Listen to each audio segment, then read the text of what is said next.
What's up YouTube? This is Felix. Today I'm going to be trying my hand at making a commentary video. Even though the market's a little oversaturated at this point, ignore that. I was bored, so I wanted to make this video. Probably won't make any more like this. We'll see. If this blows up and maybe I can do this as my full-time job, that'd be nice, but not likely. But today, what I want to talk about is some of the most iconic, oldest cartoon characters of all time. I'm not talking Disney, I'm talking about Looney Tunes. I'm talking about the iconic duo of Tom and Jerry. Specifically, Tom and Jerry the movie. Not the new one with Colin Jost or whatever. I'm talking about the one from the 90s. Tom and Jerry the movie, the 2D animated version. I watched this movie growing up, and it's kind of iconic. And I don't know if a lot of people have seen this movie. Nobody really talks about it, except me. So we're going to talk about it. This movie's from 1992. It's older than me. I gotta remember to look at the camera. Not over here at me. Right there at you. Let's just kind of jump into this movie and I'll explain the plot as we go along. The story begins with Tom's owners leaving. They're moving away. And this part's a little weird because we actually see the owner's face.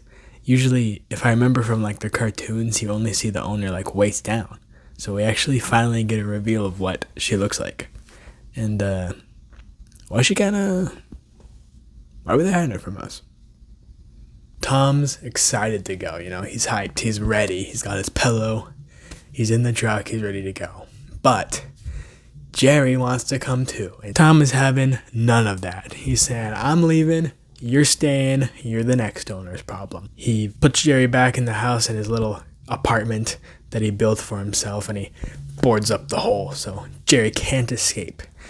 But while he was doing this, the family left. They just left Tom there. And so now he's got no family and he's got to stay in this house, empty house by himself. That is until he's awakened by a wrecking ball, comes in Miley Cyrus style and demolishes the house. So Tom makes a run for it. But Jerry's still there. He remembers he left Jerry. And in a rare moment of compassion for Tom, he goes back and he rescues Jerry. But the house is destroyed. He's got no owners, no house, no choice but to go live on the street as a bum. And Jerry thinks, oh, we're friends now because he saved my life, and so I'll go hang out with Tom on the street. But Tom's like, no, you stay away from me. So Jerry keeps trying to chase after Tom. Tom's keeping him away, and then finally they meet these two guys, Pugsy and Frankie the Flea. These two are kind of goofy little comedic characters. They're not really that important to the plot. But in this scene, something happens that changes everything. This is why this movie is so iconic, so memorable. Pugsy introduces himself and he says, what's your name? And this is what happens. The name is Pugsy. What's yours? I'm Tom. I'm Jerry. You talked! They can talk? Probably sounded terrible. Through all the cartoons, they never say any word to each other, except maybe the occasional "Youch!" But that's all. And now they can talk this whole time? This is life-changing. And now that they can actually communicate with each other and use their words, they immediately start beefing. How come you never spoke before? Well, there was nothing I wanted to say that I thought you'd understand. And there still isn't. All right, that does it. You little... Boy, you get me angry. And Pugsy and Frankie the Flea are like, hold up. You guys have got to be friends. And this is where we find out that this movie is actually a musical because they start singing. We two, we're friends to the end. Ain't we, my friend? We kinda blend together. The greatest... How did Frankie survive that? Oh, okay. Anyways, Tom and Jerry even join in on the singing and dancing. They're having fun, but they still won't be friends. Cat and a mouse? Friends? No way. And at this point, the only thing that could make them be friends is going on some sort of adventure together that sort of forces them to bond and work together, but probably won't happen. There's not really time left for that in the movie because it's almost over. Oh, there's still over an hour left. Okay. Well, there's time, I guess. Something could happen. So Pugsy and Frankie the Flea go to eat, and Tom wants to go with them, but first he traps Jerry under a flower pot, which would be significant if we didn't just see Jerry teleport like 2 minutes ago. True, the sun may turn to rain, We don't mind a drop of rain. but you won't hear us complain. Doesn't help to stop the rain. Before Tom can catch up with Pugsy and Frankie the Flea, they get captured by these two guys, the Stray Catchers. The stray catchers strike again. For some reason, they're wearing shiesties and they capture animals at night. So I'm a little suspicious of these two. Also, they say this. One more for the dark. Interesting. We'll get back to that later, but first, Tom finds himself some food. Chunky tuna. I don't know what that is, bud, but that is not chunky tuna, not fresh tuna at least. I would not eat that if I were you. Tom, look out! Oh no. Okay, this part genuinely scared me as a kid. Well, a lot of things scared me as a kid. I was kind of a wuss. So these alley cats pull up on him, this little cat gang, and these guys are creepy. And this is our domain. I hope I made that plain. You're dead if you're not out of here. I want to make that very clear. This is how we are, and this is how we stay. Okay? Okay. Okay. What do we care about nice? Oh, now they're singing. What do we care about sweet? All that we care about spice. And deceit. Eating the mice, cheating the dice. Neat. Okay. Anyways, once the scariest song of all time ends, Tom makes a run for it, and freeing Jerry in the process, Jerry manages to send the alley cats to the sewer dimension, and they get out of there safely. And Tom still doesn't want to be friends with Jerry, but he's like, alright, you can tag along. Alright, you can stick with me if you want. Which, beautiful character development. They've grown, and some, it's a nice end to the film. There's still an hour left. Okay. Alright. No, I'm having fun. Let's keep going. This is actually when the story really begins, because this is when they meet Robin Starling, who is basically the main character of this movie. Honestly, when I was a kid, I kind of had a crush on Robin. Not as much as like Starfire or Raven, but certainly more than Beast Boy, Anyways, that was a stupid joke. Tom and Jerry meet Robin, and they find out that she is running away from home. And she's actually completely unfazed by the fact that a cat and mouse are talking to her. Who are you? He's Tom, and I'm Jerry. Oh, I thought you were somebody else. Mostly because she's more focused on the fact that someone might be following her. See, her story is that her mom died when she was a baby, and her dad, who's like an explorer, died in an avalanche recently, and now she has to live with her evil Aunt Fig. And she does not want to live there, so she's trying to run away. She's trying to go to live in a cabin that her dad built as like a getaway spot for them. And she would rather live there than with her aunt, which, as you'll see, is understandable. Tom and Jerry try to convince her that living in an abusive household is better than living on her own, which kind of problematic, guys. Hashtag cancel Tom and Jerry. But now we get to see what Aunt Fig's like. You don't know Aunt Fig. She seems sweet, but underneath she's mean. Real mean. She's crying her eyes out for you right this minute. I don't know how I'll live without her. You won't be able to live without her, Pristine. Shut up, leg boots, you hoodoo. So she and her lawyer/boyfriend, maybe, are plotting to steal Robin's inheritance because her dad was rich. But they can only do that if Robin's still alive, if they still have possession of Robin, so they got to get her back. She also has this dog named Ferdy, who is comically obese, so much so that he has to use a skateboard to get around. And he's also like so creepy. This dog is off-putting. It also talks to Aunt Fig. I know you were eating. You're always eating. Which is probably why Robin was so unfazed by talking cat and mouse, because she has to live with that thing. And Fig sings a song about how much she loves money, while her lawyer, whose name is Lickboot, by the way, he ad-libs on the track, and they simultaneously abuse this dog. That's where it's at. Money is such a beautiful word. Quite so. Quite so. Quite so. When the song's over, there's a cop at the door, and he's got Robin, as well as Tom and Jerry. And he convinces Fig to let Tom and Jerry stay with them. But Fig sends Robin up to her room in the attic, while Tom and Jerry fight with Ferdy for food for like 10 minutes or whatever, and they end up destroying the whole kitchen. So Fig is like, all right, we cannot keep these pets. I'm sending them to my friend, Dr. Applecheek, which, crazy name, by the way. I've got some jeans he might like. And some boots with the fur. While Robin's talking to Tom about him going to live with Dr. Applecheek, Jerry overhears Fig and Lickboot talking about how they find out Robin's dad is still alive.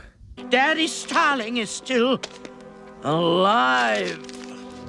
Robin must never know. And he also hears about their evil plans. So he and Tom try to go tell Robin, but it's too late because Robin's been locked up in her room again, and Fig and the dog capture them and send them off to Dr. Applecheek. And, you know, he actually seems like kind of a nice guy. His middle name is literally Sweet. Dr. J. Sweetface Applecheek at your service. He starts singing the song about how much he loves animals. Four-legged friends, I would go to the ends of the earth to protect. Seems like a great guy. So why does the DVD box describe him as villainous? And also, why do they put his name as Applecheeks with an S when in the movie they always call him Applecheek? Dr. Applecheek. Maybe it's a different guy. I pity their plight, but I have no regrets. Here, boys, take good care of them. No! The wet bandits! I mean the stray catchers. Oh no, he's evil. Turns out Dr. Applecheek kidnaps pets and then he sells them back to the owners, I guess. It's not the best business strategy I've heard of, but apparently it's effective because he makes a lot of money off of it, I guess. Now Tom and Jerry are stuck in Dr. Applecheek's basement, where they again run into Pugsy and Frankie the Flea. And Jerry manages to squeeze through the bars and press the controls to let out all the animals, which, why Frankie the Flea couldn't do that, I don't know. But Jerry manages to let them all escape. And they're free from Dr. Applecheek. Let's go! Okay. Now we get this song. Honestly, this is a beautiful song. And it's really nice. But some of the lyrics are like, they're interesting. Here, let's listen. Do I miss you? Count the stars, multiply by 10. Course I do, more than now and then. Okay. Let's break that down. First line, do I miss you? Yes or no question. Let's see how she answers it. Count the stars, multiply by 10, which that's a quantity, that's a number, not an answer to the question. And then she says, of course I do. Well, what was with the counting the stars to multiply them? What are you making me do math for if it has nothing to do with the answer? The answer is, of course do I miss you? Of course I do. What was with that red herring of the stars? She says, more than now and then. I should hope so. If you're multiplying the stars by 10, I should hope you miss him more than every once in a while. The next bar is, I could paint a rainbow, shine the sky, set the stars in space, faster than explain how much I miss your face. What was all that with the counting the stars and multiplying by 10? Were you not explaining how much you missed his face? Or are you just like flexing how fast you can do those other things? What did she say? Paint a rainbow. That one's easy. Shine the sky, put the stars in space. Okay, those drastically different difficulty level from the first item. Those are like godlike powers. She's saying she could do those things, put the stars in the sky in like 3 seconds, when it took God days to do it. You're bordering on blasphemy there, Robin. The rest of the song is just kind of sad. It's honestly a really nice song. It's very beautiful and very sad. Anyways, let's move on. Tom and Jerry come back and tell Robin that her dad is still alive, and so they escape once again, and they're on the run. Aunt Fig tries to find her, but they manage to get on a raft and escape. The dog, Ferdy, almost catches up to them, but then drowns. R.I.P. Ferdy. Except not actually, because he's in the next scene getting crushed by Aunt Fig's monstrous dump truck. R.I.P. Ferdy again. So in order to find Robin, Aunt Fig and Lick Boot have a plan to put out a bounty of $1 million on Robin's head, which they do not intend to pay. But the plan actually backfires, because guess who hears about the bounty? Daddy Starling. And Daddy is right. Is that Charlie Swan? Sorry.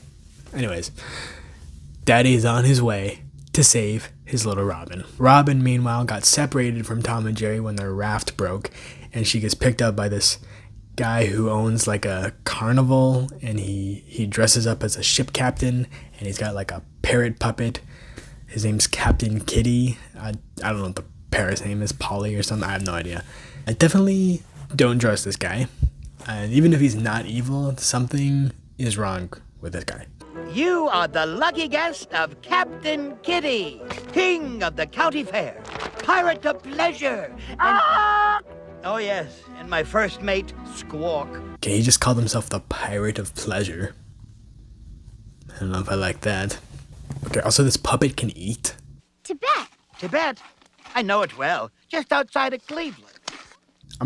I'm pretty sure this puppet is sentient. I'm not totally certain though, but it's likely. And he and the puppet sing this song about like his old glory days when he was an actor or whatever. It's a... No one who ever played Are they singing at the same time? knows how to milk Okay. This puppet is definitely sentient.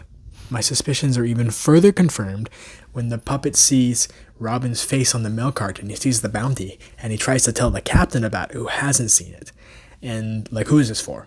The only other person there is Robin, and they don't want her to know about this. And in fact, the captain doesn't even see it until they go outside, and then the parrot tells him. So, like, definitely 100% confirmed that parrot has a mind of its own. And the implications of that are interesting and never explored. So moving on, Captain calls up Aunt Fig to cash in on his bounty. Aunt Fig, meanwhile, is arguing with Dr. Applecheek because Dr. Applecheek wants her to pay up for all the damages caused by those 2 animals she gave him. But she's like, hold up, I got a phone call. And Dr. Applecheek overhears about the bounty, and he overhears the location of Robin. So he leaves to try to get to her first because he wants that bounty. But when he tells the stray catchers that he's not going to split the money with them, they kick him out. He's got to steal an ice cream cart. And so now there's this comical race to get to Robin first. The captain puts Robin up at the top of the Ferris wheel so that she can't escape. And Tom and Jerry pull this risky move where they almost lose Robin's locket. They were very lucky that she caught that. And they try to get her down and save her. Meanwhile, everyone shows up, and they're all fighting each other trying to get to Robin.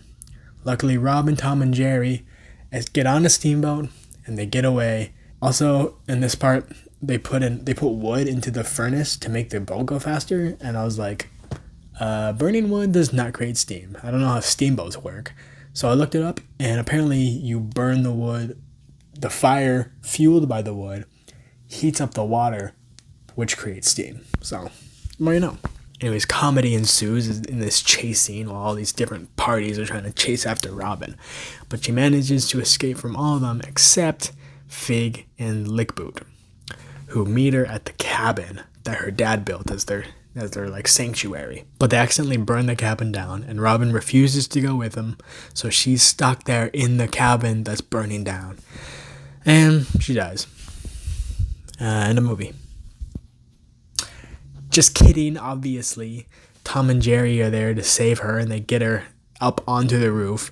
Well, I don't know how much work Jerry's doing. Tom gets her up onto the roof, and now they're stuck up there. But who comes to save the day but Daddy Starling in his helicopter?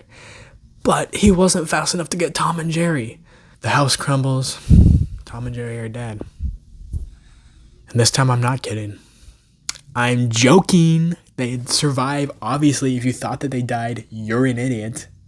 Anyways, they survive and they live happily ever after with Robin in her mansion.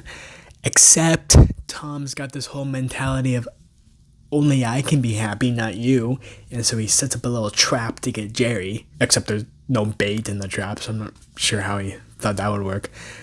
And Jerry gets him back. And now those two are back to their old antics again. Some people just don't change. Anyways, that was Tom and Jerry the movie. This is the DVD. I have it on DVD. Here's the backside. Hope you enjoyed this video. I don't know how entertaining it was. If this gets a lot of views, more than 0, I think I would consider a lot. Then maybe I'll try it again. I do want to do a video about Scooby-Doo. So if you want to see that, like and subscribe. And thanks for watching.